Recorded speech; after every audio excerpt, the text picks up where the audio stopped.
Hey everybody, with the talk of the interest rates going up this year, and we've already started to see that a little bit. I know a lot of you as buyers are thinking about putting your search on hold or maybe even delaying it for a few months into later part of this year, which is awesome because now it gives you more time to prepare for the potential purchase. Because I mean, if you're planning on buying a home this year, whether it's next month or in the fall, there's a lot of things that you want to take into account, and it's a huge investment and not something you should take lightly. So from saving your money to getting your finances in order, I just wanted to give you 5 quick things to help get you prepared so that when it does become time to pull the trigger on buying your new place, you'll be ready to rock and roll. So let's jump into it. The first one is going to be hire me. I'm going to be your buyer agent. I'm going to be the guy taking care of you, making sure that you're buying the right house for the right terms, for the right money. I'm going to bring all my experience to the table.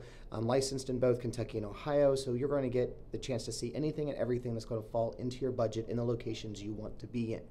Secondly, I want you to go ahead and get pre-approved. Now, even if you're thinking about doing this 3 months from now, getting pre-approved for a mortgage is going to give you a better idea of how much the lender is going to allow you to borrow and spend on a home. Now, you don't have to spend the maximum that they tell you are able to borrow for your next home. They say you can borrow 400 grand. You may only want to spend 250 once you realize where the payments are, but I want you to have every piece of information you can so that you can make the most educated choice when the time comes. This will also allow you to evaluate your credit, to figure out if your credit score is in the right place, see if there's things that might need to be removed, taken off, disputed, because the higher your credit score is, the better interest rate you're going to get for right now. Keep in mind too that buying now is going to allow you to get today's prices, and you can always refinance into a lower rate down the road, which will save you some money in addition to not paying the prices of the next year or the year after.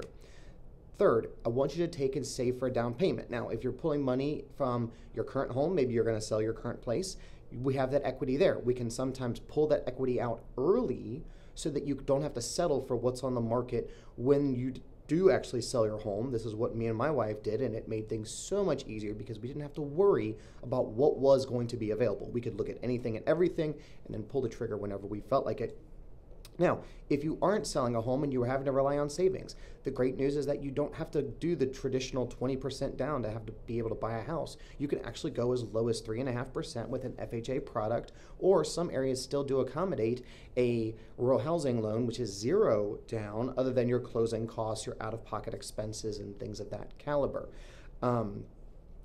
Next, I want you to figure out what is important to you in a home. With your search and with the market being what it is, it's imperative that you buy the right thing at the right time. So with that being said, you're going to take and make a list of all of the things that are important to you, what you want to see in your next home, what you hate about where you are currently living at, so that when we are walking through houses, we can say, hey, this checks off 3, 4, 5, 6, 7 things on our list, versus just walking in and saying, wow, this looks nice, let's just buy it. This isn't COVID. This isn't what people are doing. You're spending a lot of money every month to become a homeowner, and I want to make sure that you get in the right home for you and your family's needs.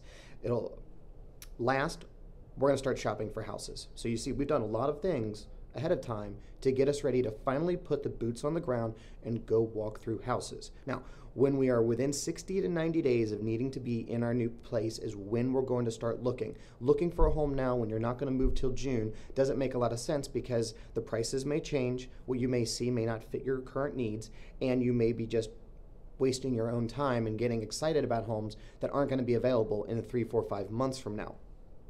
Each home's typically going to take 20 to 30 minutes to walk through, and remember, we're going to be walking and talking about everything we see in every house to make sure that the condition is right, that the mechanics are in good terms, that the roof is in good age, that we've got a nice yard, that we're going to have something that you're going to live in for not 2 years, but something that you're going to live in for at least 5 to 7 years down the road. Now, I know that this sounds easy, and you'd be surprised how many buyers don't take the time to actually get ready to buy their home. They just go out, start looking at houses, fall in love with something, and then boom, they miss out. So being ready to buy is the most important thing that you can do. Being prepared and taking your search in a methodical fashion is going to maximize the chances of you getting your dream home.